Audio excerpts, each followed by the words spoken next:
something. The other day it's dropped to 1 psi or something. So not a great deal, but anyway.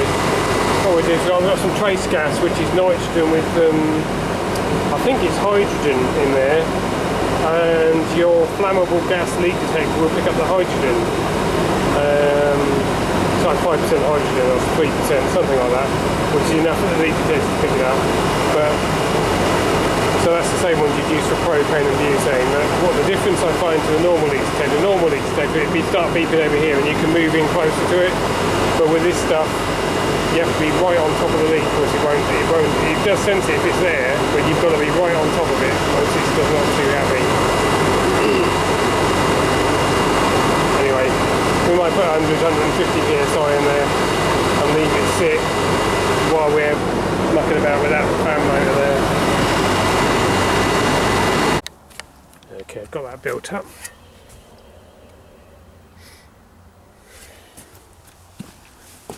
And we've got the tanks empty and washed.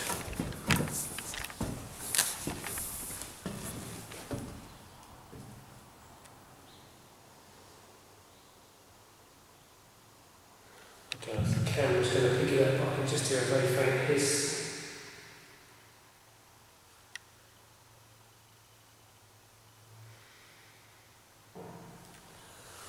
So, kind of confirmed it's in the tank.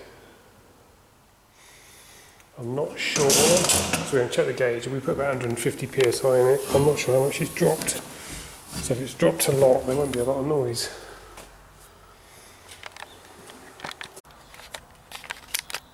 Let's see if I open the cover up. No, it's lost 20 psi in 1 hour 52 minutes. But part of that hour, 52 minutes, it still had milk in the tank, which would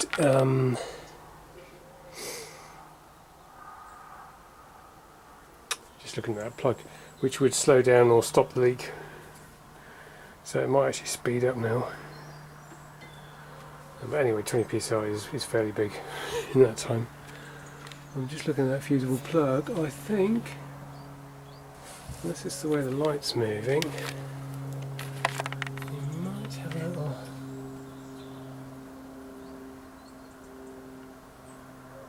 I don't know if that bubble was glowing. Maybe or not. I'll put some more around it. But that's been on there for 2 hours, so...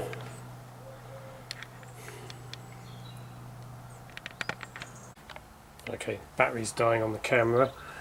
We've lost another 5.5 psi in half an hour while we've put that motor on, so that's roughly what it's dropping at. So yeah, and we've not really got any more bubbles around there. That's stayed the same, I think. So I think we're around the fusible plug, that is. I think we have to just chop the pipes off to the tank and braze them up, then we can get this vacuumed, get some gas dumped in it, and then his ice builder will work then.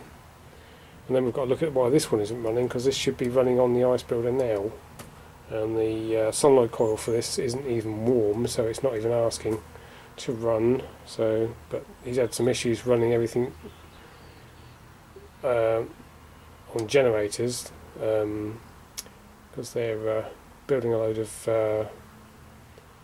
construction work going on for HS2, that train link that they're building, and his power has been disrupted, and they've been run off a generator supplied by the HS2 people, which were rubbish generators, and they've blown a load of things up in the parlour and the guy's house. So it might well have blown up something on the ice builder. That might be why these motors, I suspect they either went because of that, or they might have gone because this was cycling on and off a lot on the low pressure switch, and they might have just overheated them. But it is odd that they both went. Anyway, yeah, that's where we're at. Okay, in the tank, I think that's where it was fixed before. That's the rear. difficult to find out here where it's coming from. I think it's actually coming from here, which is where the front leg is.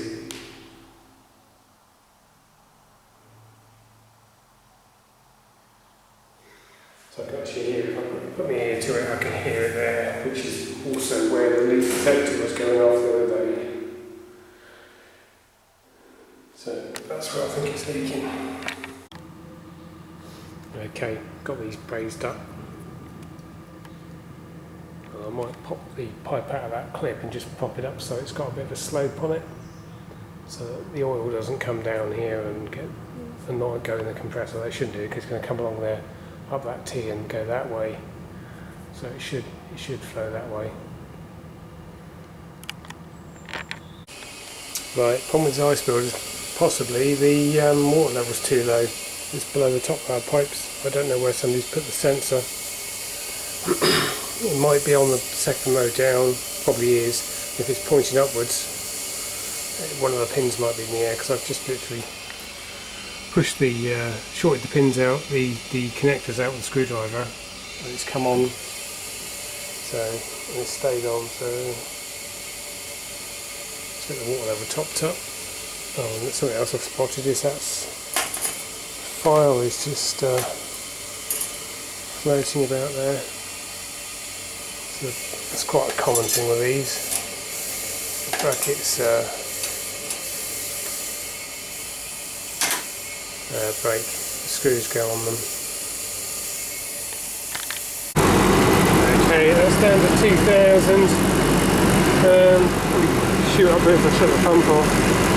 Yeah. See where that levels off at. Probably won't get much lower.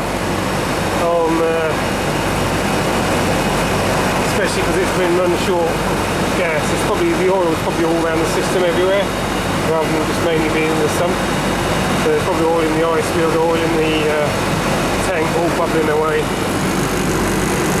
And he's going to want to start milking soon, so you know, it's no good us sitting here for 4 hours getting a perfect vacuum if he can't get his tails past wherever the ladder is. So we'll just pull that back down to 2000, call it done, get it running. So look at this, it's the same numpty, so we had that cracked plastic cap on that other bottle. Took the cap off of this one, there's not even a sealing washer in there. So I mean, if that tap's letting by, half the gas I've bought feed out into the atmosphere. I mean, half, is it half refrigerant? Yeah, half. Not impressed with them. Somebody's probably got a bonus for saving